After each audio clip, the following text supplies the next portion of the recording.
your English podcast. Hello, everyone, and welcome back to your English podcast. It is so good to have you here with us again today. It's wonderful to be back. You know, whether you're commuting or maybe just getting some chores done around the house, we are just thrilled you've decided to spend some time with us. My name is Alex. And my name is Nina. So, we have a topic today that I think is going to hit home for a lot of people. I was thinking about it this morning. Oh, yeah. Yeah, we spend so much time talking about learning skills, like learning to code or learning to cook Yeah. or language learning. And we talk about them like they're these objects. Right. Like something you can just acquire. Exactly, like buying a new sofa. You Yeah. go to the store, you buy it, you put it in your house, and now you have a sofa. Done. The acquisition model. As if you could just walk into a shop and buy a box of English Fluency and put it on your shelf at home. Yes. And that is where so many of us, and I'm definitely including myself here, just get tripped up. We treat learning English like we're studying for, a history exam. We think, okay, if I just memorize these grammar rules, if I just cram this list of vocabulary into my head, then boom, I'll know English. But Yeah. it's not data, is it? No, it is not. And that right there is the fundamental mistake that leads to so much frustration, so much burnout. Yeah. If you take literally nothing else away from our deep dive today, I want it to be this one shift in mindset. Okay. English is not a subject you study. It is a habit you live. It's a performance skill. A performance skill. It's much, much closer to learning how to play the piano or maybe learning how to dance than it is to memorizing historical dates. Well, that is a terrifying comparison for those of us with two left feet. Well, it can be, but you know what? It's also incredibly liberating. How so? Because if it's a physical skill, a behavior, then it relies on muscle memory, not just intellectual memory. It's about what you do with your body, your mouth, your ears, and your brain every single day. So it's not about being smart. It's about being consistent. That is the core of it. So what we're going to do today is break down 10 specific daily habits. And I don't mean study tips. I mean lifestyle design choices. We're talking about re-architecting your day. Precisely. These are things that, if you can weave them into your routine, can transform English from this scary mountain you feel like you have to climb once a week into just, the way you exist. And I want to jump in and emphasize something here before we get started. Please. We are not talking about quitting your job and moving to London. We're not talking about locking yourself in a library for 4 hours a day. No, absolutely not. In fact, that's often counterproductive. Right. Because I'm that person, and I'm sure a lot of people listening can relate. I love the sprint. I'll get super motivated, buy 3 new textbooks, study for 6 hours straight on the Saturday, and then I won't look at it again for 2 weeks. And I have learned the hard way that just does not work. That is the classic binge and bust cycle. Binge and bust. I like that. It feels productive, but the brain actually prunes neural pathways that aren't used regularly. So scientifically, 10 minutes every single day is far more effective than 5 hours once a week. Regularity beats intensity. Every single time. We want to show you how to build that sustainable consistency, not burn out after a week. Okay, so 10 habits. We're going to cover everything from input to output to some weird things you can apparently do in the shower to improve your fluency. It's all on the table. Let's dive in. Habit number 1. To me, this feels like the absolute foundation. Reading. Reading is, without a doubt, the foundation of input. But I think we need to be really clear about what we mean by reading. That Because for most people, that word has a really traumatic association from their school days. Oh, totally. I immediately picture sitting at a desk with some dense, boring novel, a highlighter in one hand, a dictionary in the other, Mm, and feeling like I'm decoding some secret message instead of actually, enjoying a story. exactly. That's what we call intensive reading. And while it has its place, it's a terrible daily habit because it is absolutely exhausting. Right. If your brain hurts after 10 minutes, you're not going to do it tomorrow. You're not.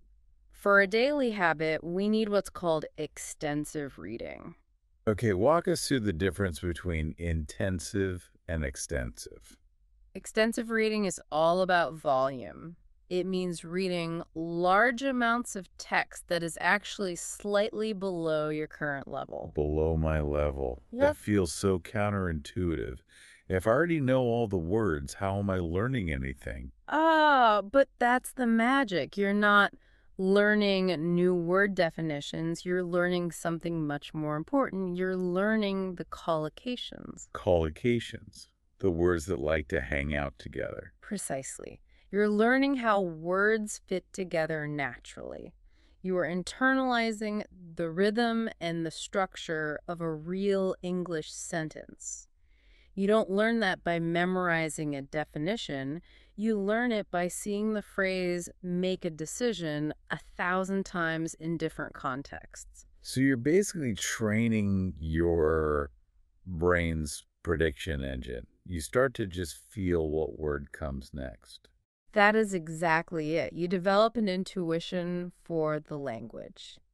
So, for your daily habit, please do not pick up Shakespeare. Do not try to read War and Peace. Okay, so what should we be reading? What's the practical prescription here? Blogs? News articles? Blogs are fantastic. They are usually written in a very conversational style. So they use the kind of language people actually use in emails or meetings. That makes sense. News is good too, but just be a little careful. News language can be very formal and specific. The geopolitical ramifications of the bilateral agreement. Right. You don't want to sound like a press release when you're ordering a coffee. Exactly. You know what I'm a big fan of? Human interest stories. Or even advice columns like Dear Abby style stuff. Oh, that's a perfect choice. It's emotional, it's conversational, and it's usually short and easy to digest. Perfect. And the key here is what I call the 30-minute rule. You don't need to read a whole book. You don't even need to finish the article. Just 30 minutes a day. That seems manageable. If you read for just 30 minutes, you're exposing your brain to thousands and thousands of words a week in their natural habitat. The compound effect is massive. Okay, now I want to challenge you on a specific technique that I've heard you mention before. Let's hear it. The read aloud technique. Yeah. Because honestly, this one feels a little, well, a little weird. Yeah. A little fake even. Mm-hmm. If I'm sitting in my room reading out loud by myself, aren't I just reinforcing my own bad accent? Practicing my own mistakes? That is a very, very valid concern. It's the most common objection I hear. I don't want to practice making mistakes. Right. But here's why reading aloud is so critical for this daily habit. When you read silently, your brain is an efficiency machine. It takes shortcuts. It takes massive shortcuts. It skips over the small words, the prepositions, the articles, the plurals at the end of words. The at, in, on, the. Exactly. Your eyes just scan over them because your brain knows they're supposed to be there. But when you read out loud, You can't skip them. you can't. You force your mouth to articulate every single syllable.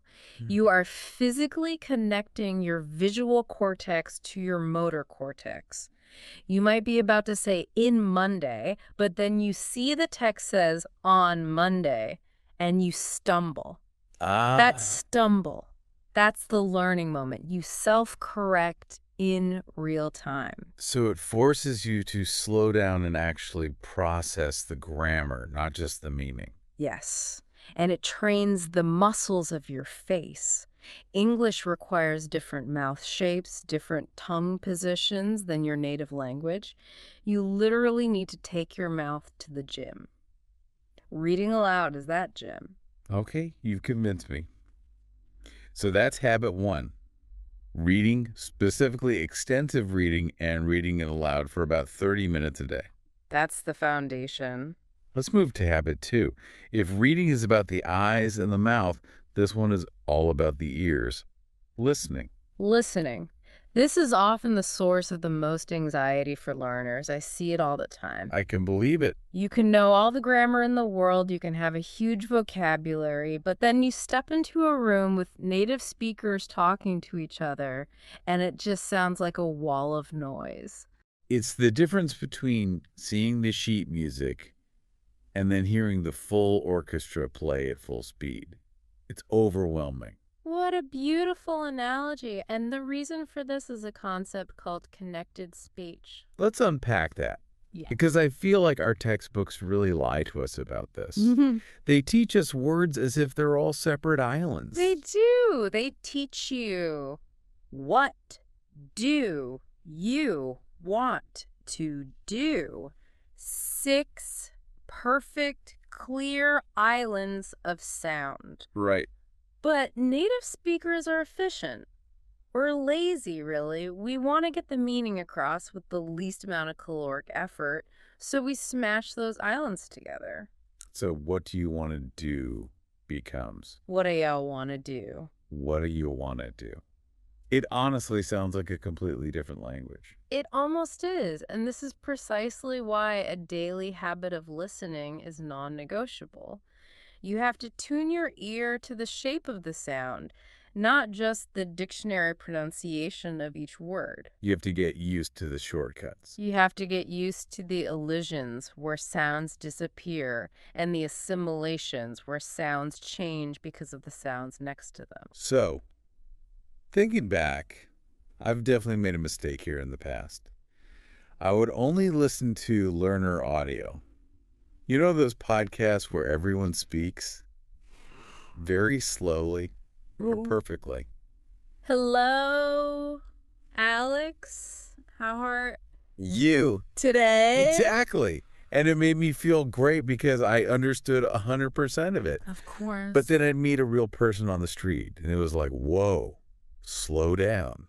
You're training for a sport that doesn't actually exist. You're training for slow English, but the real world speaks fast English. So the takeaway is you have to expose your brain to content made for native speakers. You have to. Podcasts, audiobooks, movies, YouTube videos, whatever interests you.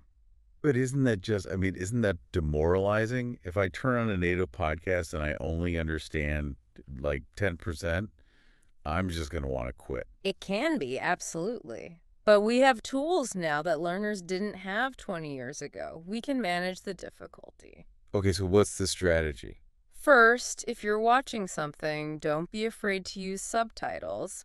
But, and this is a big but, try to use English subtitles, not subtitles in your native language. So you're connecting the sound you hear to the word you see. Exactly, it bridges that gap. But for pure audio, your best friend is variable speed. The 0.75x button. My secret weapon. It is a superpower. Most podcast and video apps have it. If you slow a native speaker down to 0.75x or 0.8x, modern software keeps their voice sounding normal. They don't sound like a monster from a horror movie. Right. But it just stretches the tiny pauses between words enough for your brain to catch up. You can suddenly hear the T at the end of can't. You can hear the separation. Gives your brain that extra fraction of a second to process everything. It's like training wheels for your ears. You use them to find your balance, and then as you get more comfortable, you bump the speed up to 0.9x and then eventually to 1.0x. I love that. And I want to ask you about active versus passive listening, because I love the idea of just learning through osmosis, just play English radio while I'm sleeping and wake up fluent. Oh, I wish. I truly wish that worked. It doesn't, does it? Sadly, no. The brain is very good at filtering out background noise. Passive listening, like having a podcast on while you're washing the dishes, is better than silence. It helps with the rhythm and the intonation, the music of the language. But it's not really teaching you new things. For a daily habit that actually builds your vocabulary and comprehension, you need active listening. So what does that look like in practice? It looks like a scavenger hunt. A scavenger hunt. Yes.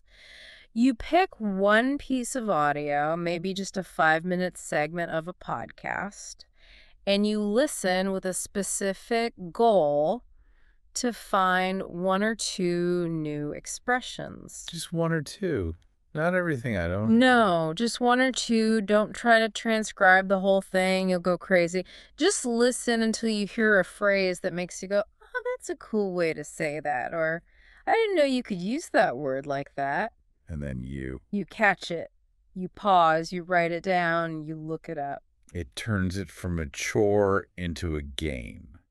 You're hunting for linguistic treasure. And that little dopamine hit you get when you find the phrase helps lock it into your memory much more effectively than just reading a list. Okay, so we've got our input habits covered. Mm. Reading and listening. Now we need to switch gears to the other side of the coin. Output. Mm. Habit 3 is speaking. And this, I think, is where most people freeze up.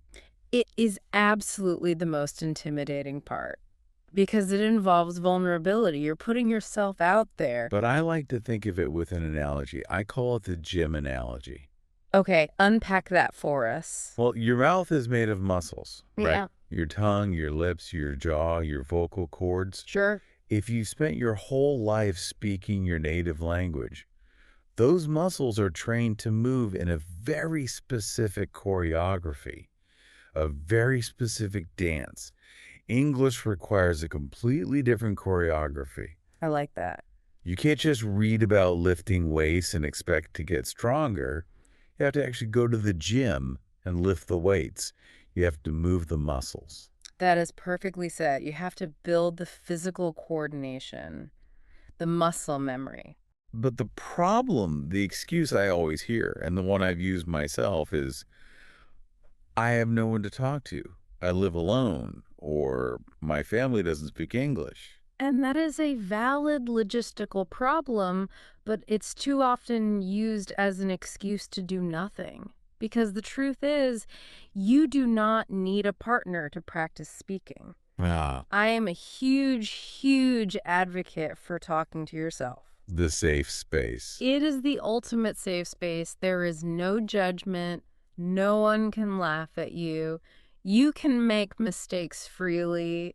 You can stumble. You can try again 10 times. So what does this actually look like? Are we just, I don't know, having full-blown conversations with imaginary friends? I mean, you can if you want to, but a more grounded and practical technique is simply to commentate on your own life. We call it narrating the day. Narrating the day. As you go about your daily routine, you just describe what you're doing out loud. Okay, I am walking into the kitchen now. I'm opening the refrigerator. What do I want for lunch? I think I'll make a sandwich. The cat is staring at me. The cat looks hungry. The cat is definitely judging my life choices. Exactly. It sounds incredibly simple, maybe even a little childish, But think about what your brain is doing. It's working hard. It's forcing itself to retrieve vocabulary in real time. It's building the bridge between a thought and a spoken word, all without the pressure of a listener waiting for you to finish. And how much time should we be aiming for with this? You should aim for about 30 minutes of total vocalization a day. That includes the reading aloud we talked about earlier, but try to make at least some of it spontaneous speech like this. I have another technique for this that I've tried. And I'll be honest, it's painful. It makes me cringe sometimes. Oh. But it is so effective. I call it the audio diary. The audio diary. Tell me about your experience with that. It's a powerful one. So you take out your phone, you open the voice recorder app, and you just talk Yeah. for 2 minutes Yeah. about your day. Today I went to work. The meeting was long. I felt tired. I ate a sandwich for lunch.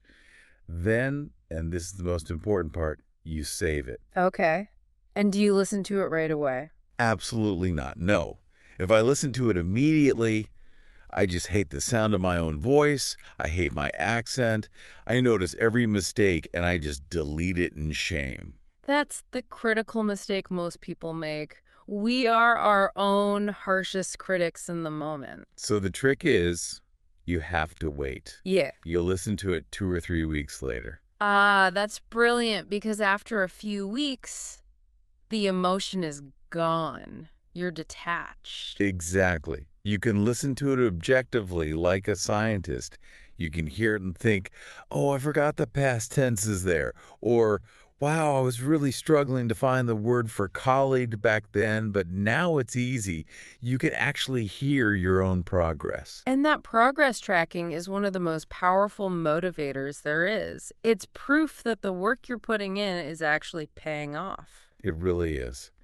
And, speaking of habits, I want to take a quick second and ask you, the person listening right now, a direct question. Go for it. How much speaking practice are you really getting each day? Be honest with yourself. Is it 0? Is it maybe 5 minutes here and there? It's so easy to just consume content, to read and listen and feel like we're being productive. But without that output, that speaking, the progress eventually just stalls. It's like you can't learn to swim by watching videos of Michael Phelps. At some point, you have to get in the water. You have to get wet. Exactly. And if you're finding these tips helpful so far, if you want to keep building these habits with us, please take a moment and subscribe to our channel. It's a small click for you, but it really helps us keep bringing you these deep dives. Yes, please do join our community. We've got a lot more ground to cover. All right, let's move on to habit 4. This one is all about your environment. We call it immersion. But specifically, creating a no translation zone. This is a mental habit as much as it is a physical one.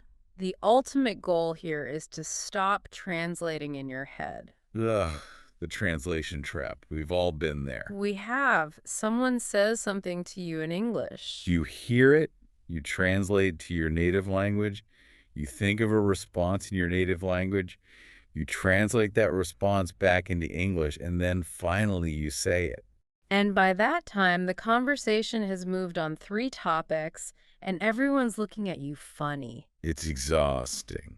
It creates this massive cognitive load. Your brain is doing twice the work it needs to. The goal is to start thinking directly in English. And that only happens through immersion, by surrounding yourself so completely that your brain finally gives up on translating because it's just too slow and inefficient. But, we can't all just pack up and move to New York or London tomorrow.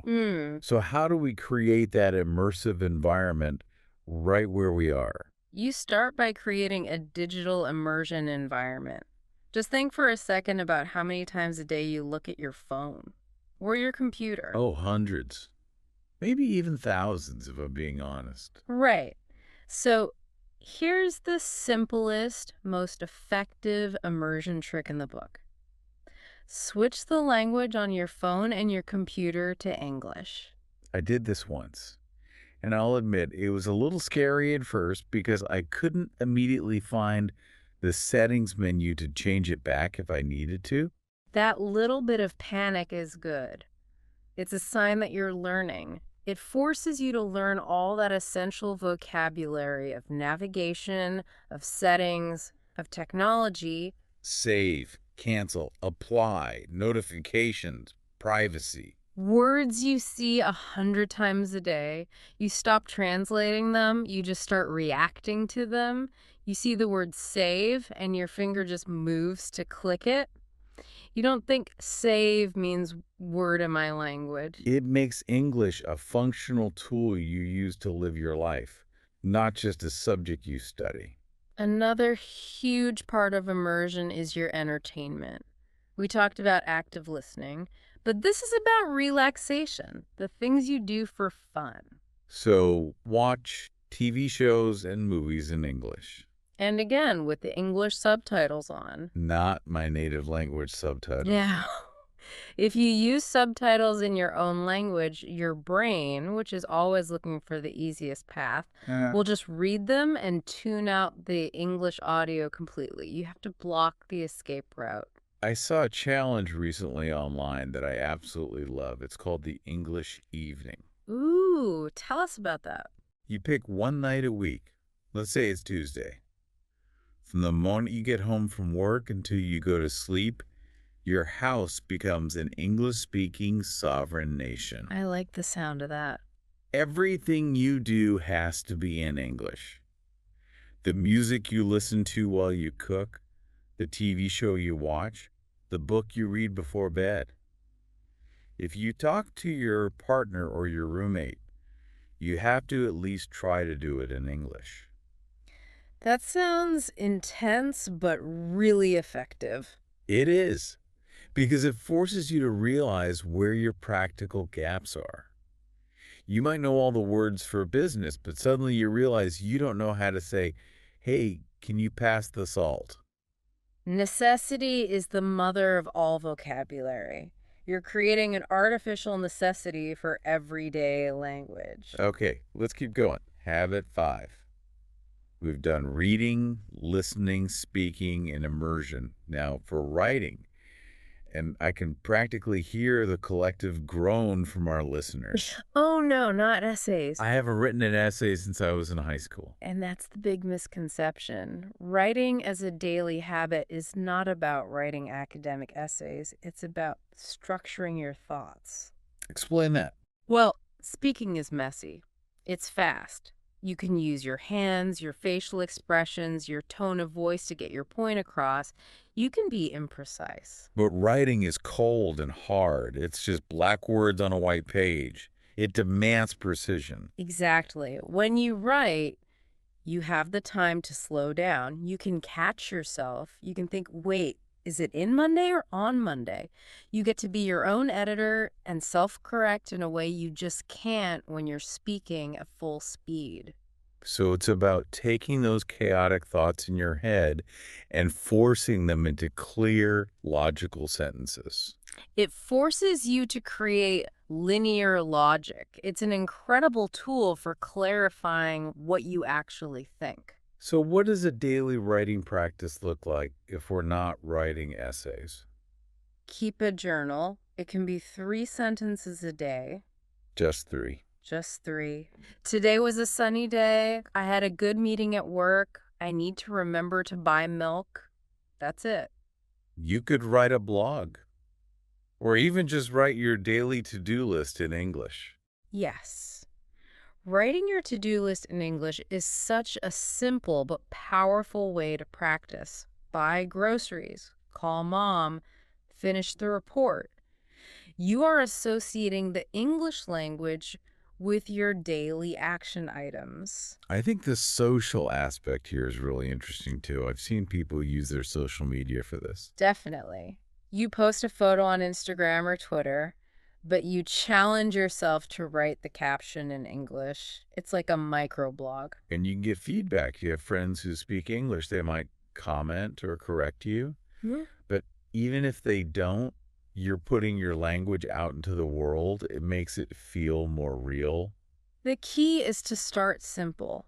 Don't try to write a novel on day one. Just write short notes about your impressions, your ideas, and then watch how the complexity of your language grows over time. Yeah. In the beginning, it might just be, I'm happy. 6 months later, it might be, I'm feeling really fulfilled today because I managed to accomplish all of my major goals at work. That evolution is amazing to witness in your own writing. Okay, habit number 6. We can't talk about language without talking about the actual building blocks. Vocabulary. This is one of the most tangible habits, which is why people often like it. You can count it. I learned 5 new words today. It feels like putting money in the bank. But we all know that just reading the dictionary doesn't work. Please, whatever you do, do not just read the dictionary. It is the least effective way to learn words. The brain needs context, and it needs repetition. So what's the system? The goal is systematic expansion. You should aim to learn 5 to 10 new words every single day. But how do we actually make them stick? My brain is like a sieve sometimes. I learn a word on Tuesday, and by Friday, it's just gone. That is a very real phenomenon called the forgetting curve. It's a famous concept in psychology. We basically forget information exponentially unless we actively review it. So we need a system to interrupt that forgetting process. We do.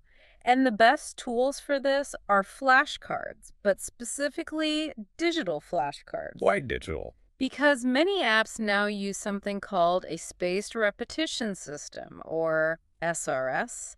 It's an algorithm that knows when you are just about to forget a word, and it shows that word to you right at that critical moment. It's incredibly efficient. That's smart.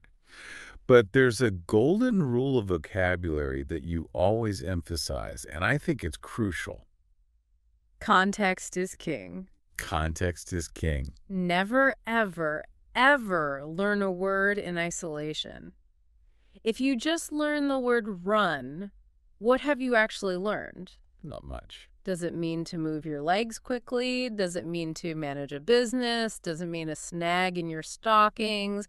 Does it mean your nose is producing liquid? Right. I run a company is totally different from I run a marathon or my nose is running. Exactly. If you just memorize run, translation in your language, you miss all of that incredible nuance. You must write a full example sentence to lock the meaning into your memory. So on your flashcard, you don't just write the word, you write a sentence using it. A sentence that is meaningful to you, if possible. That's even better. And I assume reviewing these flashcards is important. It is absolutely crucial. You need a dedicated review time. If you don't use it or review it, you lose it. The brain is constantly cleaning house, getting rid of information it thinks is useless. You have to actively signal to your brain, hey, this is important, keep this. So 5 words a day, learned in context and reviewed weekly, that's 150 words a month. That's nearly 2,000 new words in a year. It adds up so much faster than you think.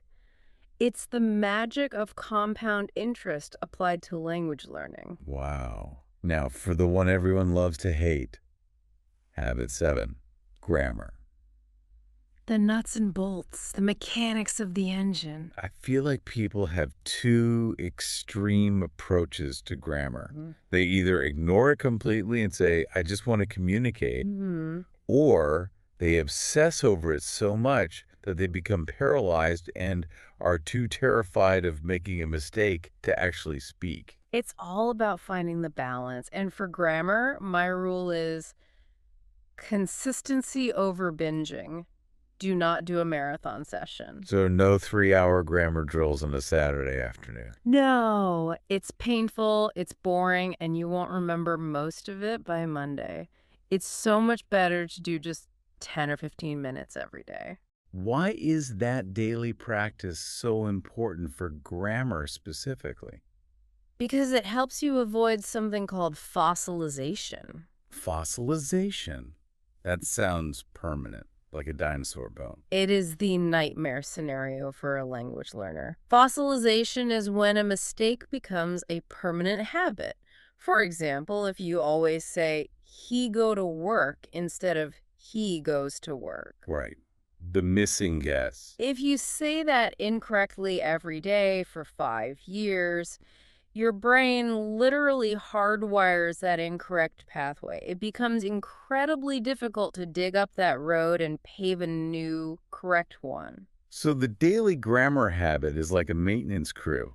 You're going out every day and fixing the little potholes in the road before they turn into giant sinkholes. What a perfect analogy. That's exactly it.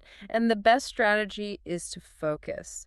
Do not try to learn all of English grammar at once. That's a recipe for overwhelm. So what do you do instead? You pick one topic at a time. For 1 week, you say, this week, my only mission is to master the present perfect tense. Just that one thing. Just that one thing. You read about it, you do some online quizzes, you write 10 sentences using it every day, you drill that specific instruction until it starts to feel natural. This is called block practice. That feels so much less overwhelming. This week is past tense week. Next week is prepositions of place week. And that way you make real measurable progress on specific points instead of just vaguely studying grammar. So I would ask you listening, pick one grammar point that always confuses you and just obsess over that one thing for this week. For me, it has to be prepositions. In, on, at. They still haunt my dreams.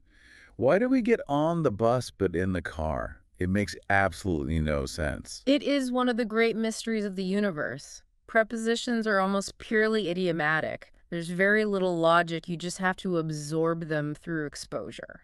Well, before we move on to our last few habits, I have to ask you.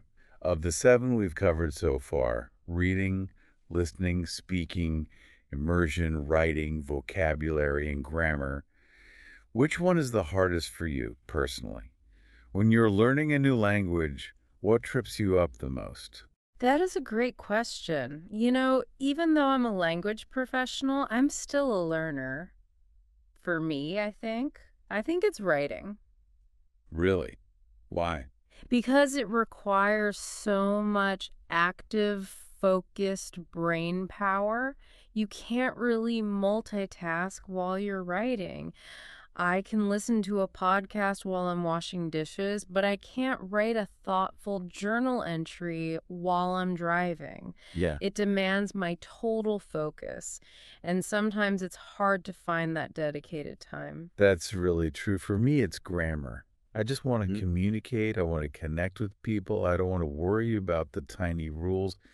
But I know deep down that I need them to be clear and to be taken seriously. We all do. Precision really does matter at a certain point. Well, if you're enjoying this conversation and you want to make sure you catch our future deep dives where maybe we'll do a whole hour just on prepositions, then please consider subscribing. We would love to have you along for the ride. Absolutely.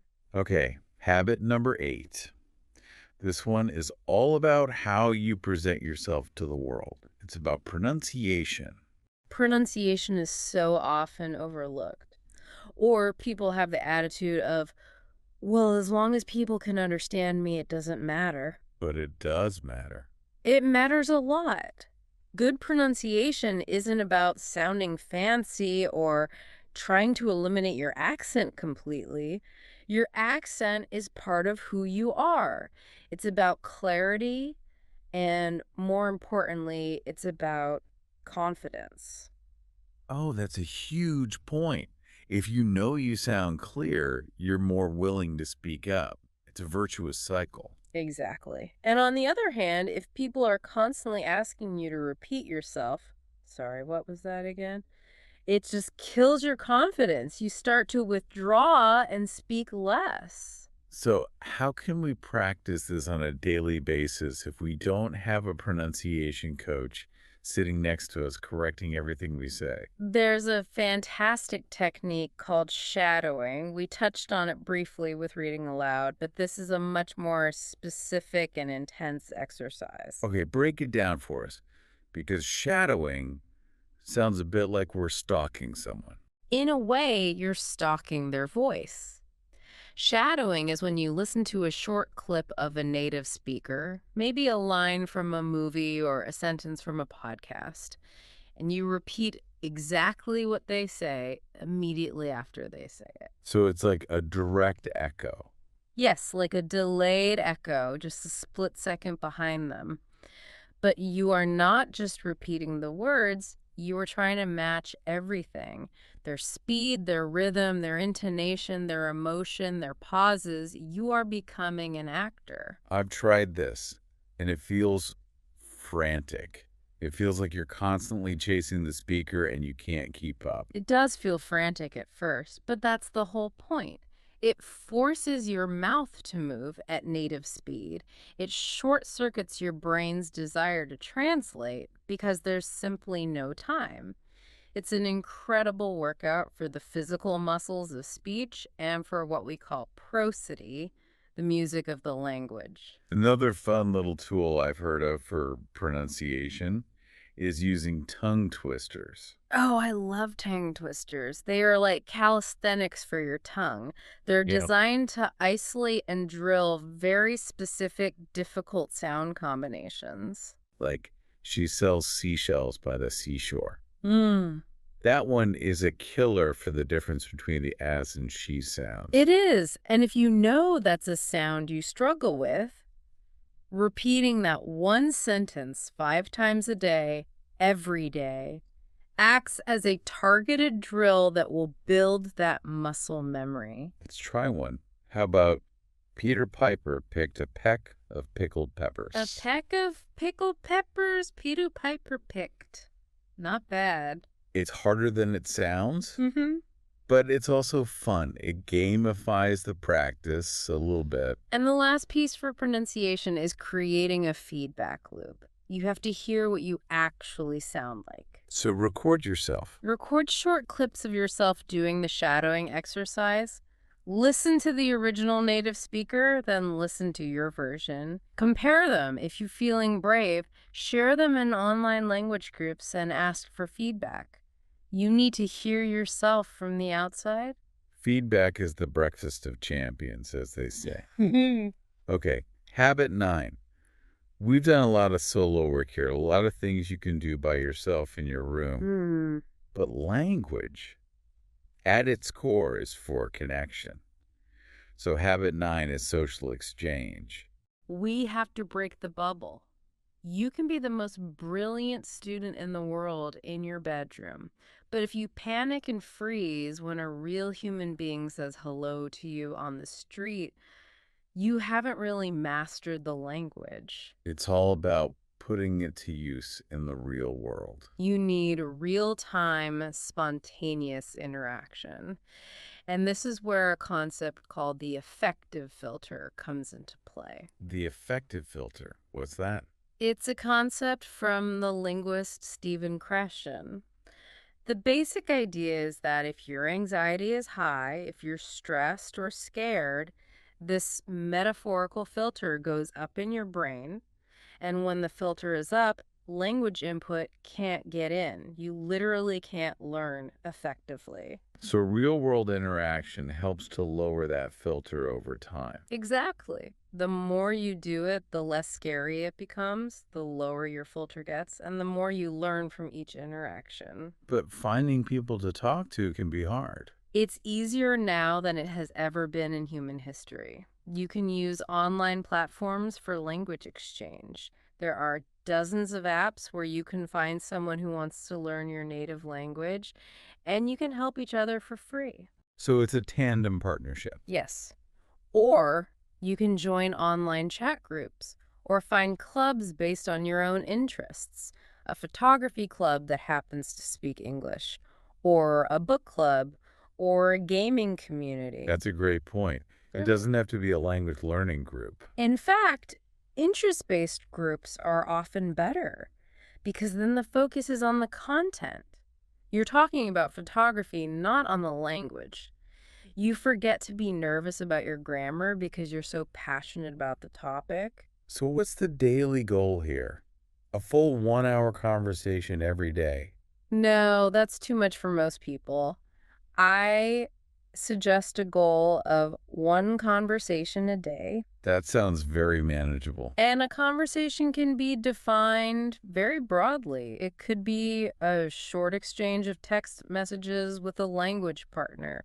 It could be a 5-minute voice chat. It could be leaving a comment on someone's blog post and getting a reply. Just one interaction where you send a message out and get one back. It builds fluency, yes, but more importantly, it removes the fear. It normalizes the act of communicating in English, making it a normal part of your day.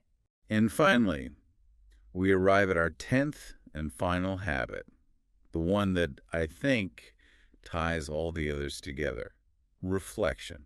The metacognitive step. This is what separates the casual, slow progress learners from the ones who make rapid, consistent gains. You call it language analytics. It sounds very serious and data-driven. It sounds serious, but it's incredibly simple in practice. It just means you need to track what you're doing. If you don't track it, you can't measure it. And if you don't measure it, you don't know if you're actually improving. In business, they say what gets measured gets managed. It is exactly the same for learning a language. So what's the practical routine for this? I recommend the nightly check-in. Make it a 2-minute bedtime ritual. You get out a notebook or open an app, and you write a brief report on your language learning for the day. What goes in the report? 3 simple questions. What went well today? What was hard? And what is my one small goal for tomorrow? So it might be, today, my reading aloud felt very smooth, but I struggled to understand the podcast I listened to. Tomorrow, my goal is to learn the 5 new words I heard in that podcast. Perfect. That simple act does 2 things. First, it prevents you from making the same mistakes for months on end without realizing it. And second, it keeps you accountable to yourself. It forces you to be honest about the effort you're putting in. And seeing that diary or that log fill up over time must be incredibly satisfying. It is. Using a paper diary or a habit tracking app allows you to visualize your progress. When you see a streak of 30 consecutive days of practice, you will not want to be the one to break that chain. So there we have it, the 10 daily habits: reading, listening, speaking, immersion, writing, vocabulary, grammar, pronunciation, social exchange, and reflection. It sounds like a lot when we list them all out like that. It really does. I can hear people listening and thinking, you two are crazy. I have a job. I have a family. I need to sleep. How am I supposed to do 10 extra things every day? And that brings us to the most important part of this whole discussion, the integration phase, how to solve the overwhelm problem. How do we make all of this fit into a real busy life? The key is that you don't create new time. You repurpose dead time. Dead time. What do you mean by that? Dead time is any time when your hands or your body are busy, but your mind is relatively free. Like your commute to work. Your commute, washing the dishes, waiting in line at the grocery store, folding the laundry, exercising. This is all dead time that you can bring back to life with language learning. So you listen to your English podcast while you're washing the dishes. You practice talking to yourself while you're in the shower. You review your flashcards while you're waiting for the bus.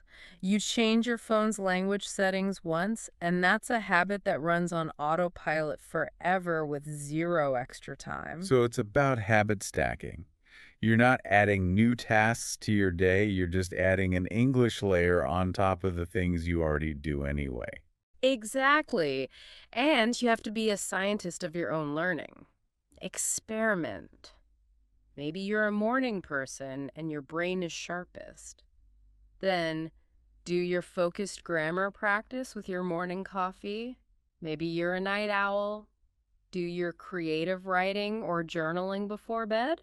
There's no one-size-fits-all schedule. None. You have to find what works for you in your life, and always remember the power of consistency.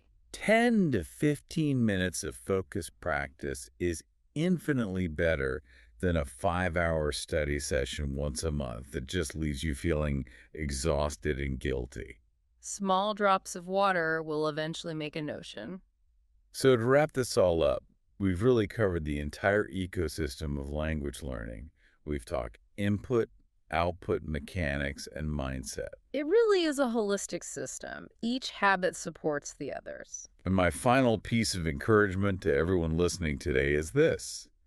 Please do not try to start all 10 of these habits tomorrow. Oh, please don't. That is a recipe for disaster. You will burn out by Wednesday. What you should do is pick just one of these that resonated with you. Maybe tomorrow, your only goal is to switch your phone language to English. That's it. Or maybe you just try reading out loud for 10 minutes. Once that one thing starts to feel normal, like a real habit, then you can add another one. Remember that even the smallest efforts, when done consistently, will compound into massive results over time. You just have to trust the process. Thank you all so much for listening to your English podcast today. We truly hope these habits can help you on your journey. See you next time.